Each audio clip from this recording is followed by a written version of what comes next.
Atos 11, 18.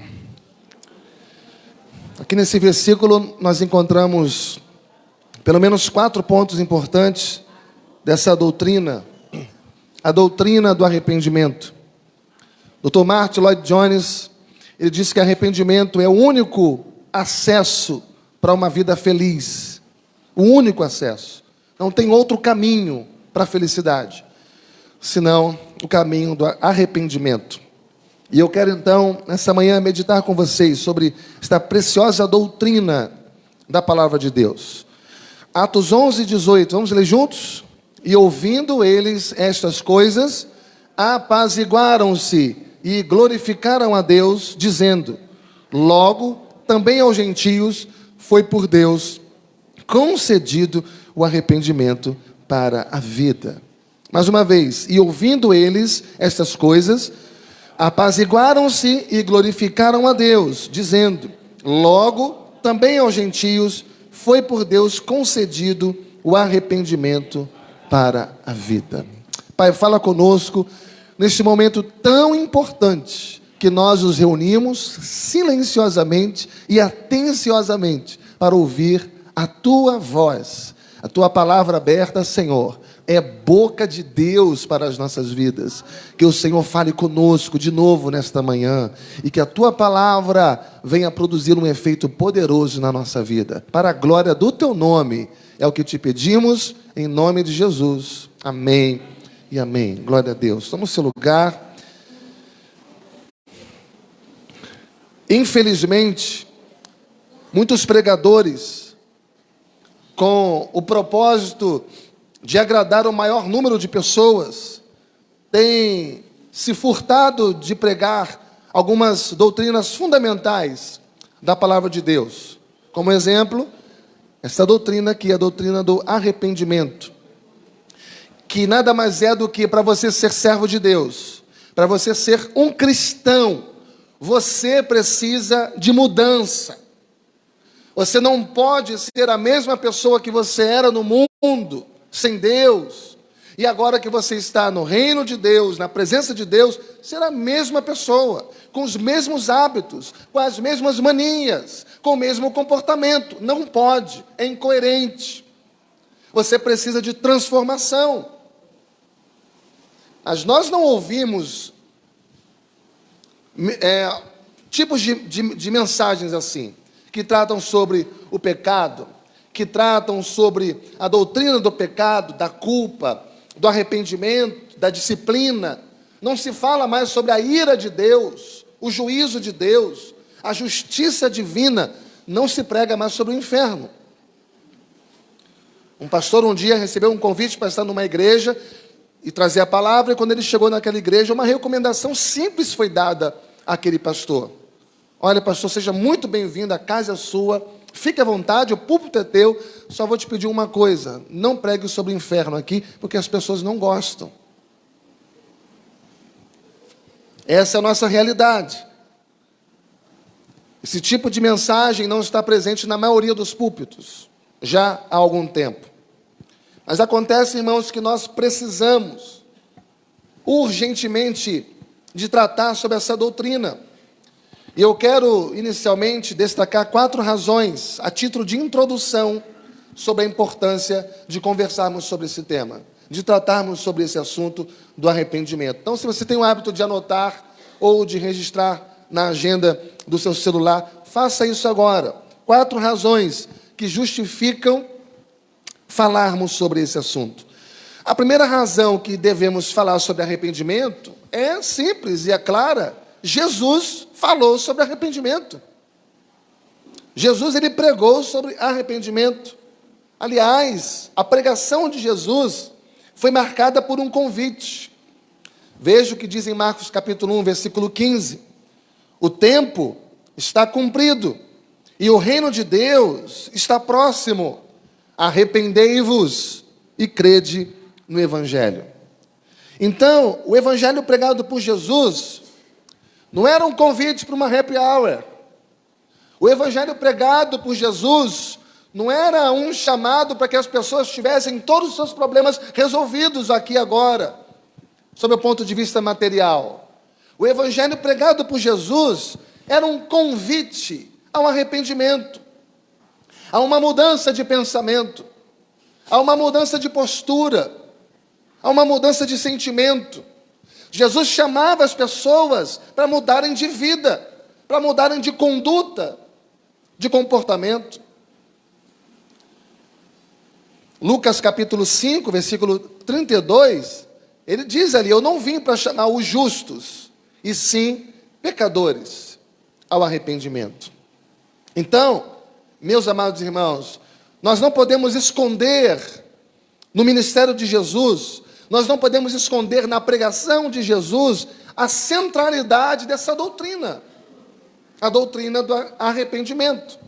Segundo lugar, se você abrir a sua Bíblia em Lucas capítulo 24, versículo 46 e 47, e o contexto ali é a grande comissão que ele nos dá, ele diz que nós temos que pregar o arrependimento.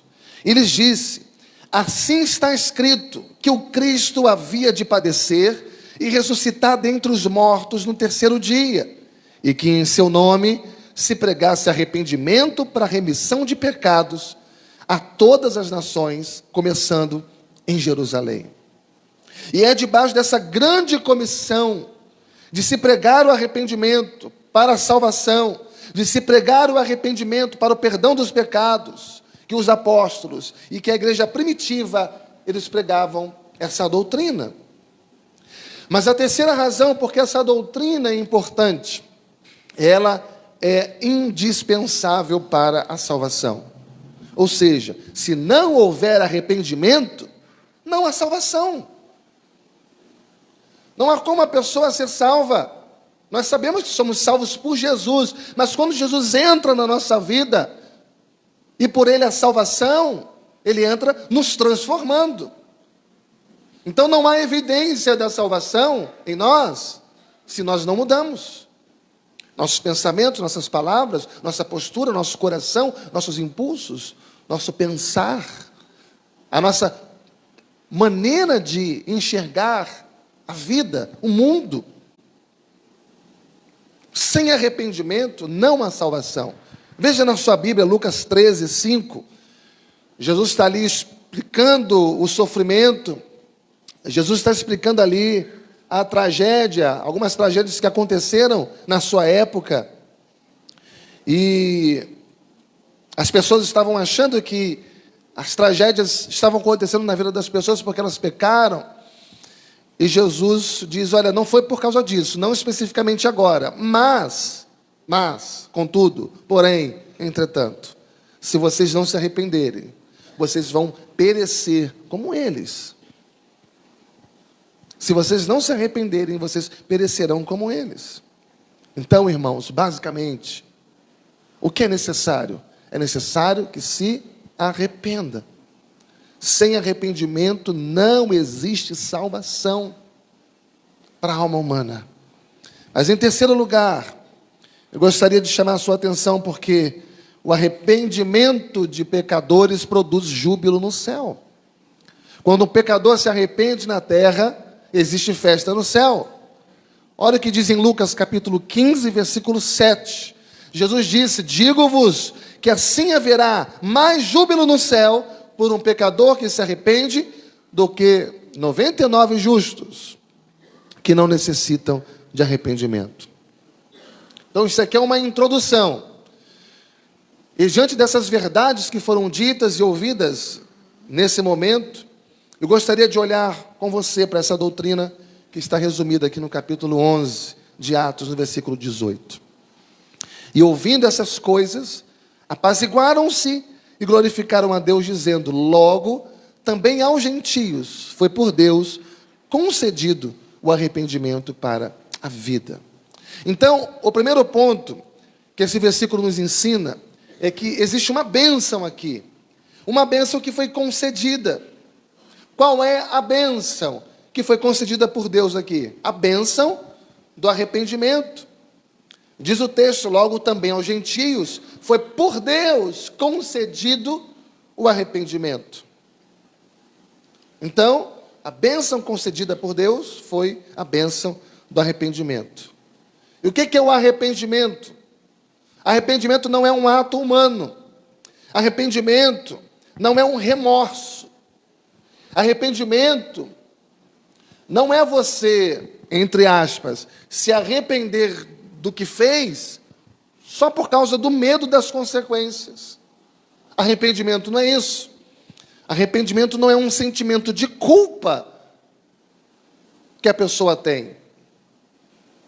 Isso está dentro do conceito humano de arrependimento. Mas o verdadeiro arrependimento é produzido na nossa vida por Deus. O verdadeiro arrependimento afeta a nossa mente. O verdadeiro arrependimento afeta o nosso coração. O verdadeiro arrependimento afeta a nossa vontade. Muda a nossa vontade, muda nosso coração, muda a nossa mente.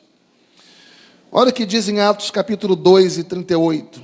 Depois de pregar o sermão do Pentecoste, Pedro respondeu: arrependei-vos, e cada um de vós seja batizado em nome de Jesus Cristo para a remissão dos vossos pecados, e recebereis o dom do Espírito Santo. Ele fala arrependei-vos. E aqui nesse contexto a palavra arrependei-vos, ou a palavra arrependimento, significa metanoia.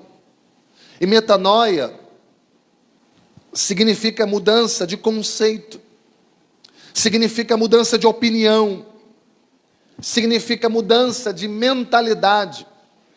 Então, Pedro está pregando no Pentecoste, quando ele termina de pregar, quando ele fala arrependei-vos, ele está dizendo agora que vocês ouviram a palavra, mudem a postura de vocês. Agora que vocês ouviram a palavra, apliquem essa palavra na vida de vocês e permita que este conceito, esta teoria se transforme em prática na vida de vocês. Talvez ele pudesse, Pedro, dizer ali, porque não adianta nada eu ter pregado o que eu preguei, se isso não for traduzido em prática na vida de vocês. E é verdade, irmãos, não adianta eu pregar aqui, você ouvir aí, se você não tomar uma decisão de colocar em ação, urgentemente, aquilo que você está ouvindo. Então, arrependimento é nós mudarmos o conceito que nós temos de nós mesmos e entendermos, de uma vez por todas, que nós não somos tão santos como nós pensamos ser, que nós não somos perfeitos como nós pensamos ser, que nós não temos a razão sobre tudo, como tantas vezes achamos ter, e reconhecer que nós somos pecadores, reconhecer que nossos pés são de barro, reconhecer que nós somos frágeis. Então é uma mudança de opinião acerca de nós mesmos. Uma mudança de opinião acerca de nós mesmos. Mas não somente isso. Sobretudo, uma mudança de opinião acerca de Jesus. Acerca daquilo que Ele é. Acerca da obra de Jesus Cristo, da obra que Ele realizou por nós. Amém, irmãos? Então esse texto é interessantíssimo porque Pedro ele prega um sermão sobre Jesus Cristo e ele aqui ordena arrependei-vos, no imperativo.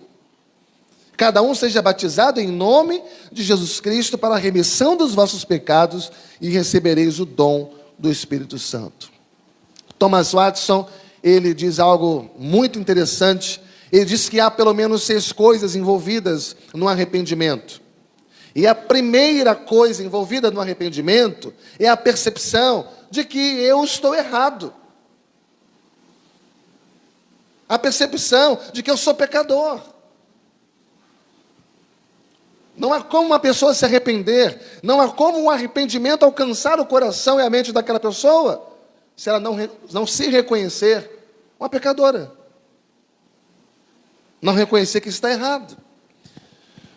Como aquele pródigo lá em Lucas capítulo 15, versículo 17, que o texto diz, quando ele cai em si, quando a ficha cai, ele teve um insight, e caindo em si, diz o texto, ou seja, ele teve ali uma iluminação, ele teve um despertar, ele teve uma percepção de quem ele era, e a situação que ele havia se metido, que ele estava vivendo.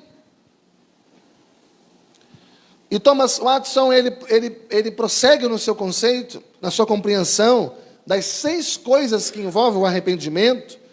E a primeira coisa é reconhecer que eu estou errado, que eu sou um pecador. Mas a segunda coisa é eu ter a tristeza pelo pecado.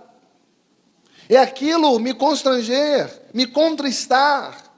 É aquilo me amassar por dentro, me condoer, porque eu pequei de novo contra Deus. Então a tristeza pelo pecado é fundamental. E o terceiro ponto dele é a confissão. Você reconheceu, você se entristeceu pelo seu pecado, agora você precisa confessá-lo. O quarto ponto no conceito de Watson é a vergonha pelo pecado. O pecado não traz orgulho, alegria, mas é um vexame, é constrangedor, é vergonhoso. E o quinto ponto dele é o ódio que você precisa ter pelo pecado. É você declarar guerra contra o pecado, odiando o pecado, sabendo que ele é que causa separação entre você e Deus. E o sexto e último ponto dele é o abandono do pecado. Porque não adianta também você reconhecer, você se entristecer, você odiá-lo, confessá-lo, mas também permanecer nele. Aquele que abandona o pecado alcança a misericórdia. Então, meus amados irmãos, arrependimento é o reconhecimento de que nós somos pecadores. Arrependimento é o reconhecimento de que nós estamos indo no caminho errado. E recebemos de Deus essa compreensão espiritual de quem nós somos e de quem Jesus Cristo é. E por isso o arrependimento vem acompanhado da fé que gera conversão. Arrependimento vem acompanhado da fé que gera conversão. Então, no arrependimento, nós reconhecemos que somos pecadores, mas a fé, ela nos leva à graça de Jesus Cristo e ao perdão que só Jesus pode nos oferecer. Então, arrependimento inclui reconhecimento do pecado, arrependimento inclui tristeza pelo pecado, desejo de se libertar urgentemente do pecado, decisão de se afastar e resistir ao pecado. Então, a pior coisa que pode acontecer na nossa vida é nós acharmos que somos perfeitos, quando, na verdade, nós não somos. E isso é soberba espiritual. E há muita gente na igreja enganada. Há muita gente que acha que basta estar na igreja. Basta levantar as mãos, ou passar pelas águas, ou tomar a ceia, ou dar o dízimo fielmente, ou trabalhar na igreja, ou ajudar os pobres. E para isso basta. Ser crente é isso. É ir na igreja semanalmente, é contribuir, é ajudar o irmão próximo, é cantar música, louvores, ouvir uma palavra, orar junto com a igreja. E pronto. E com essa compreensão as pessoas vão se auto-enganando. E não existe pior engano do que o auto-engano. Porque não basta você estar batendo pontos todas as vezes que você vem à igreja. Não basta você cumprir uma lista de atitudes comportamentais inerentes ao crente. Você precisa, antes de qualquer coisa, mudar de vida. Porque antes de Deus aceitar o seu trabalho, Ele precisa aceitar a sua vida. Antes de Deus aceitar o seu ministério, Ele tem que aceitar a sua vida. Antes de Deus aceitar a sua oferta, Ele precisa aceitar a sua vida. Então não adianta fazer a obra de Deus, se você não tem o Deus da obra transformando você. Não muda de vida, não muda de opinião acerca de si mesmo, não se reconhece um pecador, tampouco se refugia na graça de Jesus Cristo. Olha que profundo Talvez você não tenha lido esse texto até hoje, esse versículo, mas o que está escrito em Provérbios 30, versículo 12. Olha o que está escrito em Provérbios 30, versículo 12. A gente que é pura aos seus próprios olhos, e contudo nunca foi lavada da sua imundícia. Há pessoas que são puras aos seus próprios olhos, acham que está fazendo tudo certo, tudo correto, justiça própria, mas nunca foi lavada da sua imundícia. O que significa isso, irmãos? Significa nós acharmos aos nossos próprios olhos que somos puros, aos nossos próprios olhos acharmos que somos santos, aos nossos próprios olhos acharmos que somos perfeitos, e que você tem uma opinião acerca de si mesmo, e ninguém vai mudar a sua mente, afinal de contas, você tem personalidade forte. E nós levantamos esse troféu, como se isso fosse um orgulho, mas isso é uma vergonha, porque a nossa personalidade tem que estar subjugada, submetida ao senhorio de Cristo, para que Ele nos molde, para que Ele nos conforme, para que Deus nos conforme à imagem do seu Filho Cristo Jesus. Se isso não acontecer, jamais buscaremos o lavar regenerador do Espírito Santo na nossa vida. Então, a primeira bênção concedida aqui, e o texto de Atos, capítulo 11, 18, é muito claro, logo também aos gentios foi por Deus concedido o arrependimento. Então, aqui nós temos o primeiro ponto. Qual é a bênção concedida? O arrependimento. Mas o segundo ponto, quem é que concede o arrependimento? Diz aí o texto, logo também aos gentios foi por Deus concedido o arrependimento. Então, quem concede o arrependimento é Deus. E esse é um ponto que a gente também precisa entender aqui. De vez em quando a gente escuta falar de avivamento. A gente clama por isso, a gente pede a Deus isso. A gente reconhece que necessita de um avivamento no nosso país, no mundo.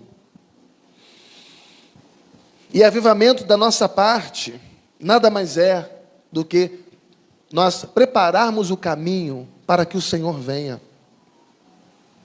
Prepararmos o caminho para que o Senhor venha. Avivamento não é repleplé.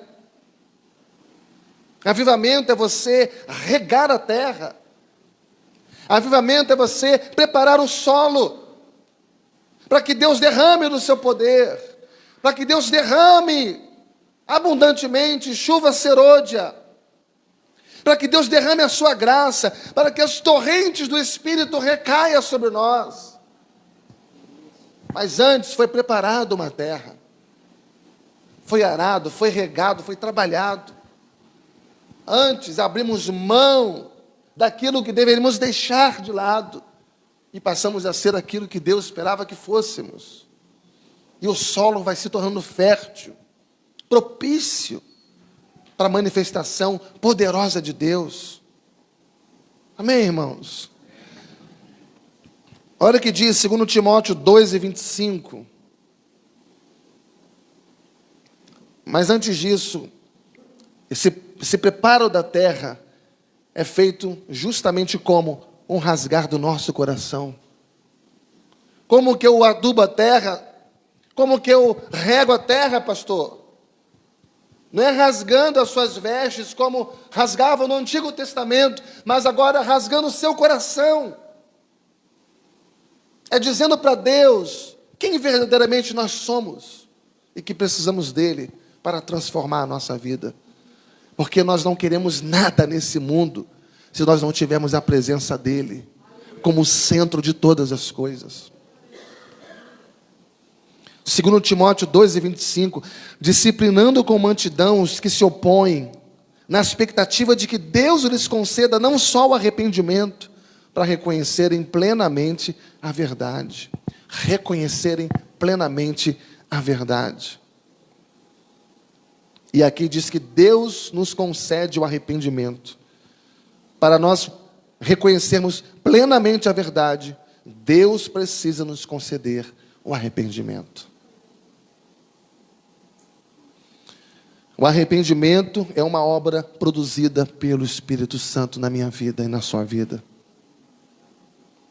Não é obra humana. Arrependimento não é algo que pode ser feito com as nossas próprias forças. Mas é pedir a Deus que quebrante o nosso coração. Que quebrante o nosso coração, que mude a nossa mentalidade, que mude principalmente a nossa opinião acerca de nós mesmos.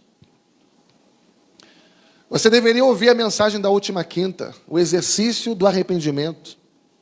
Você deveria ter estado aqui na última quinta, onde os grupos eles trataram sobre esse assunto.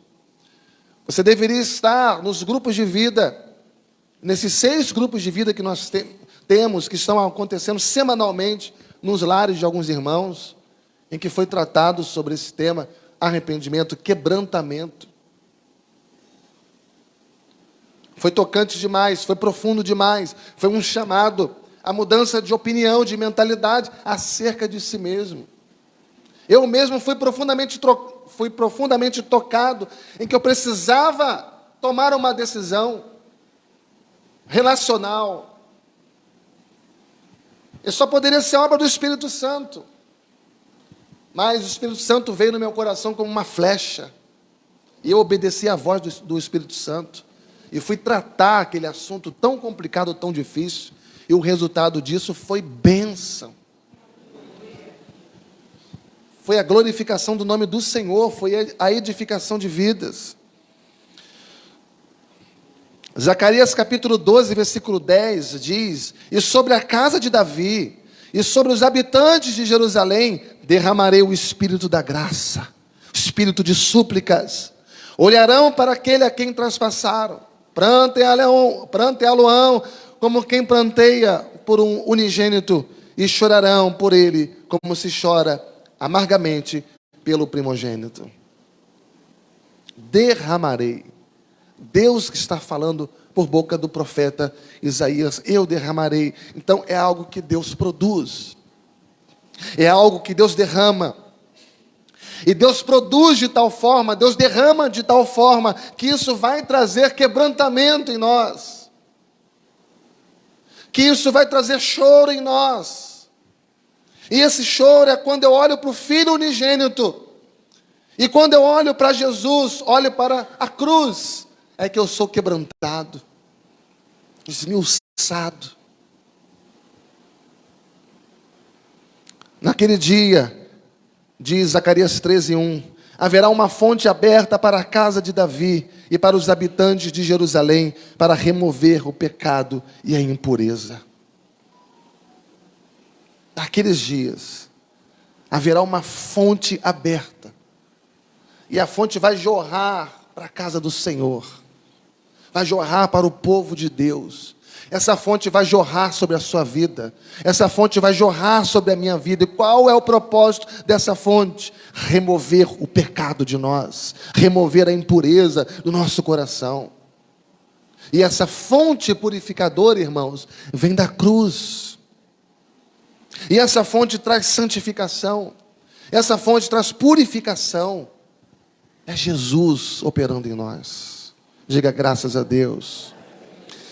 Mas em terceiro lugar, número 1, a bênção concedida, arrependimento. O doador do arrependimento, Deus. Mas em terceiro lugar, o seu propósito é o arrependimento para a vida. Não é o arrependimento para a morte, mas é para a vida.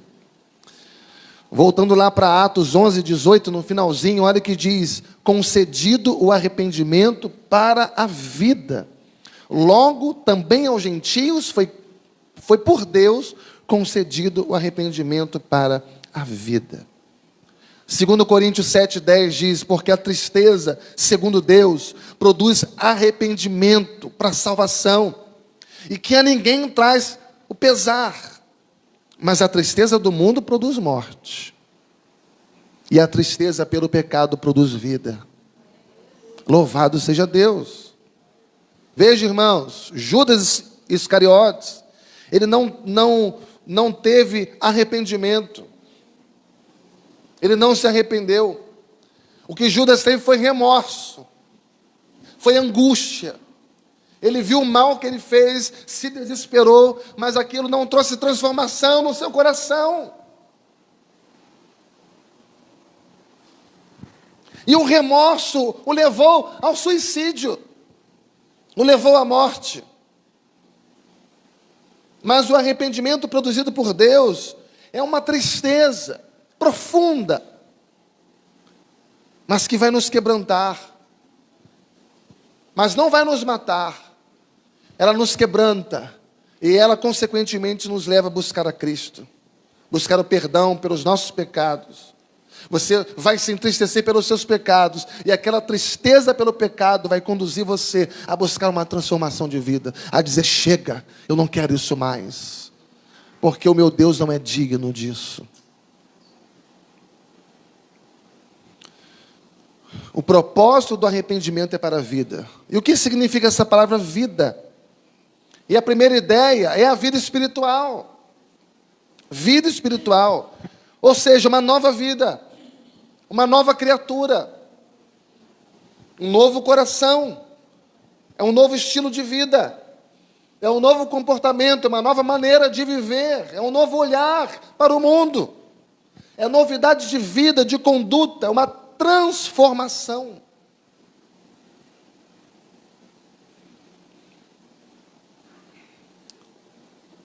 Segundo ponto, vida eterna, vida de Deus, vida com Deus, vida para sempre. Eu vim para que tenham vida e a tenham em abundância. É vida abundante, vida em plenitude, é a vida na sua totalidade, é vida eterna.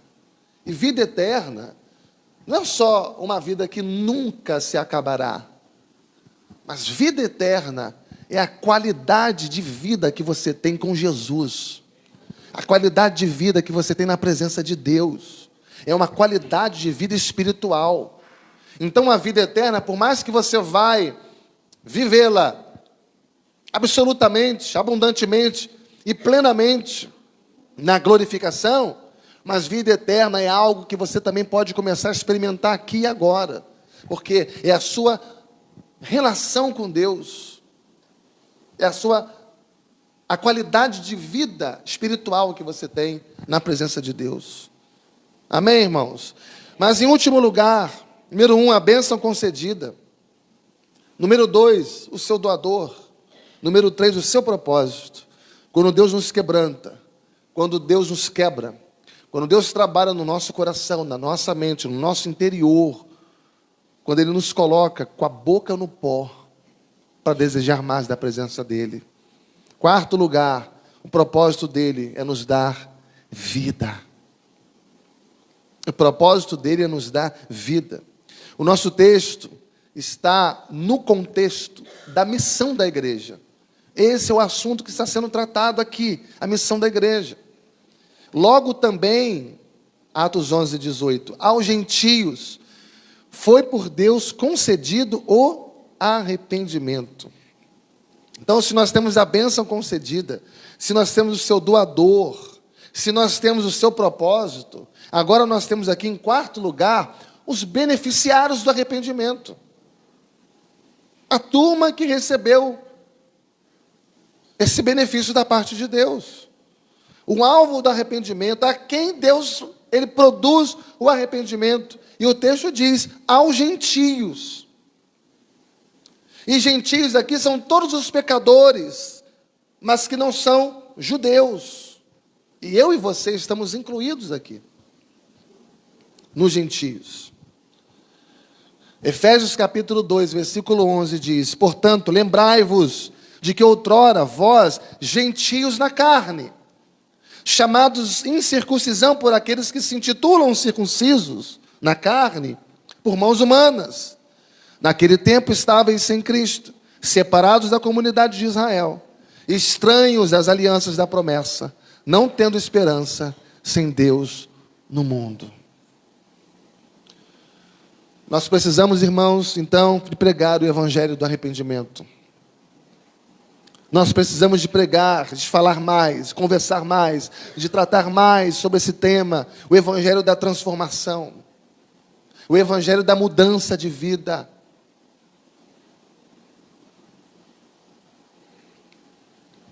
Agora, fazendo uma aplicação prática, como é que Deus, na sua soberania, Ele produz esse arrependimento no coração de cada um de nós? Como Deus, na sua soberania, produz arrependimento nos nossos corações? E Ele faz isso de duas formas muito simples. A primeira, o arrependimento é produzido pela pregação da palavra de Deus. O arrependimento é produzido pela pregação da palavra de Deus. Não existe uma palavrinha mágica. Não existe movimento de igreja. Não existe algo mirabolante que se faça. Não são 3 pulinhos para cá nem para lá. É a palavra de Deus, é o evangelho sendo pregado para produzir arrependimento no coração do pecador. Que produz quebrantamento no coração do ser humano, a palavra de Deus.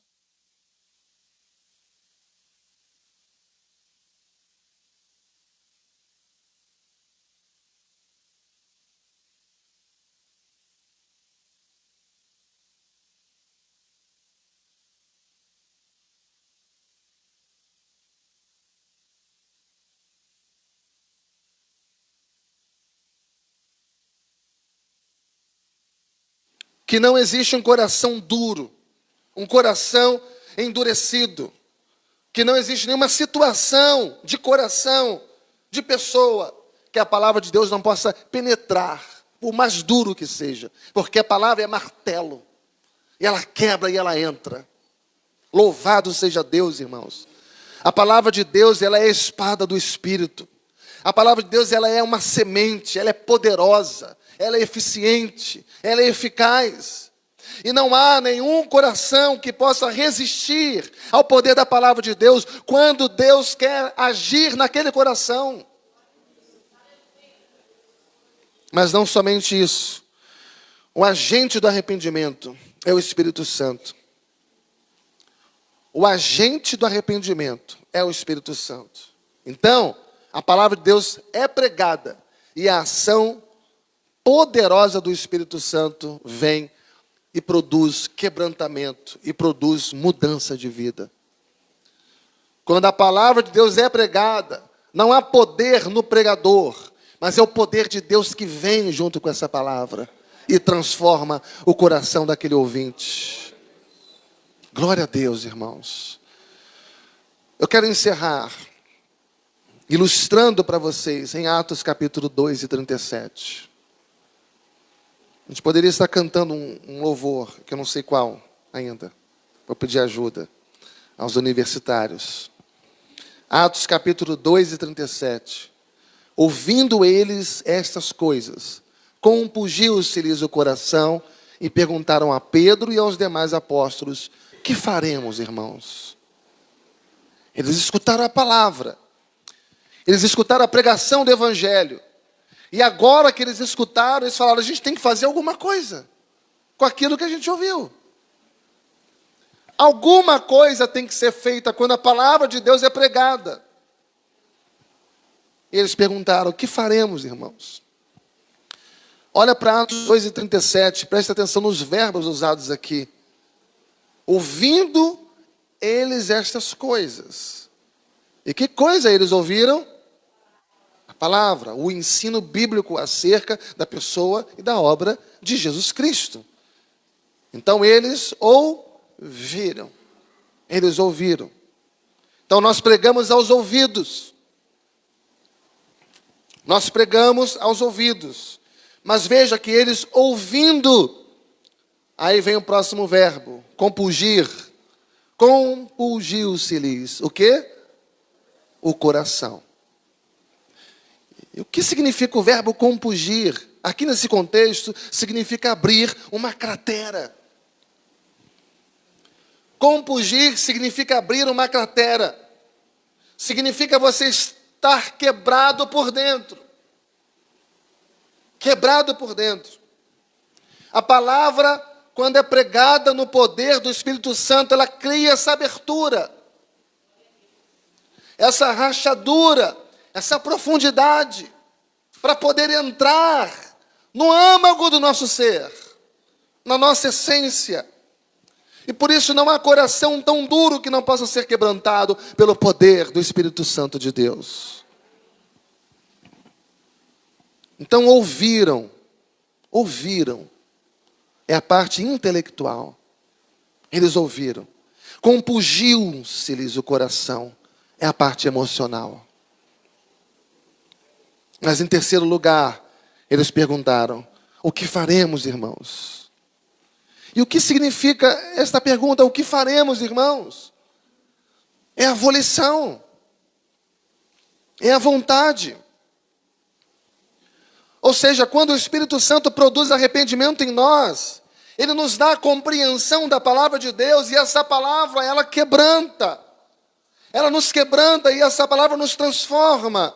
E ela faz isso em nós de tal forma que nós não podemos mais ser a mesma coisa. Nós precisamos mudar. O que faremos? Precisamos mudar. Porque a palavra entrou em nós.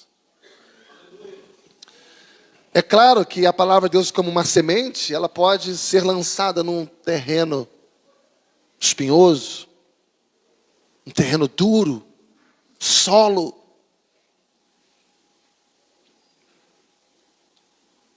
Que solo? Que solo é o teu coração? Que tipo de solo é o teu coração?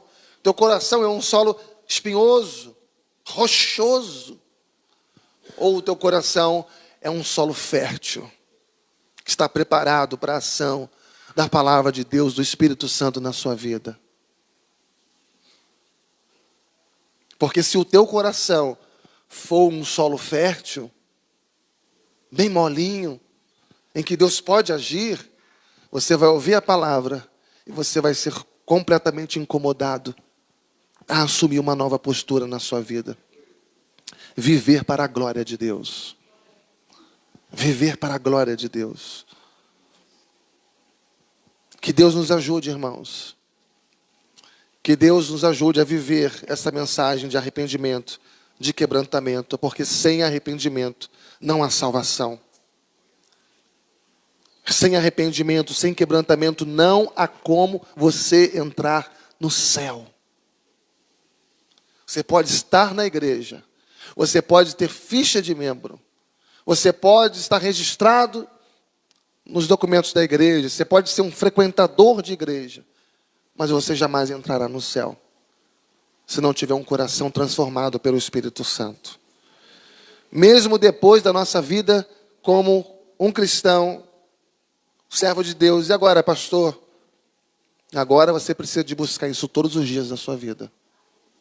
Todo dia.